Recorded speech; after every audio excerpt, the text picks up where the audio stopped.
Alright, Trenton here with another gun review video. This is, well, some's lemon but someone's favorite gun. Personally, I love this little Taurus.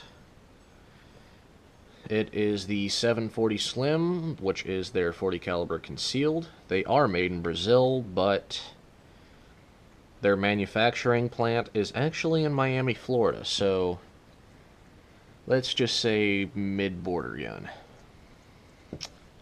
These sights are very nice,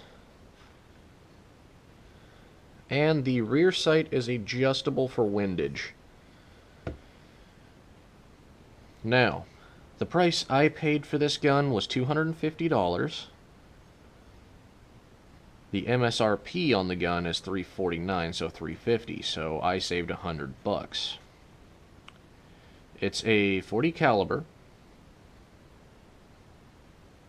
which is actually a very fun cartridge to shoot, but on the more expensive side of things for, you know, what we are at the Budget Shooter Project, which is shooters on a budget. But I cannot say anything bad about this gun. I have fired about 200 rounds through it. I have cleaned it, fired another 200 rounds through it, and at 15 yards I could hold about, let's say, an inch-and-a-half group.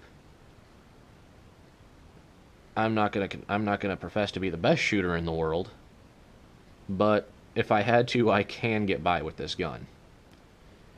Now let's get down to some comparisons to some other pocket guns.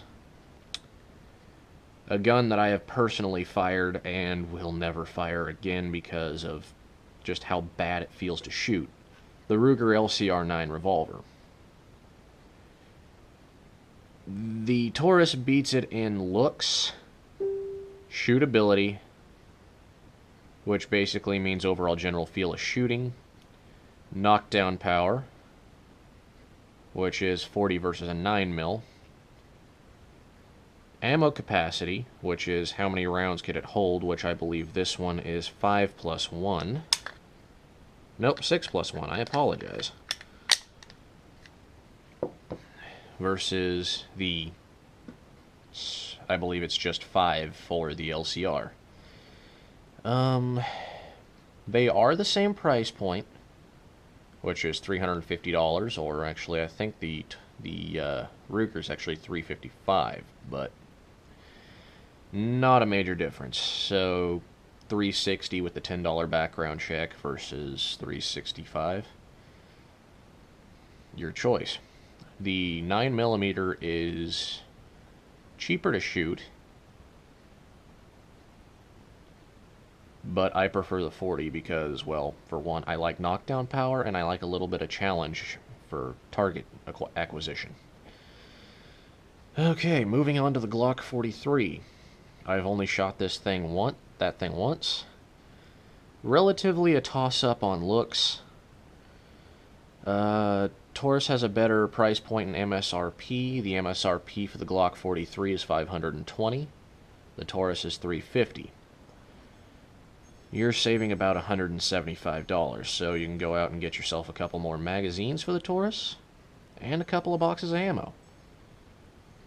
Maybe even some lunch if you decide to go with the cheaper varieties of ammo.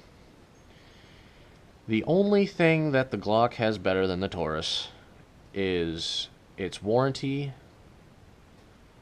and customer satisfaction, from what I've done my research on. But other than that, this gun is about as simple as a Glock. Takedown is a breeze. You just pull it back, pull these little levers right here, release it, release your magazine, dry fire the gun, and everything just pulls off like that. The Glock is the same way. Trigger reset works, which is good. Now, I've heard, because this is a cast metal upper, that there has been some frame cracking issues, but I haven't seen any of the sort with this gun. Like I said, every manufacturer has a limit. This gun just so happens to be one of the better ones. You have the 740 and the 709. The 709 is your 9mm version of this. And they're roughly about the same price. So, way to go, Taurus, for actually making a good gun at this point. Now, some of you may say, oh, but what about the Taurus revolvers? Different style of gun, different shootability.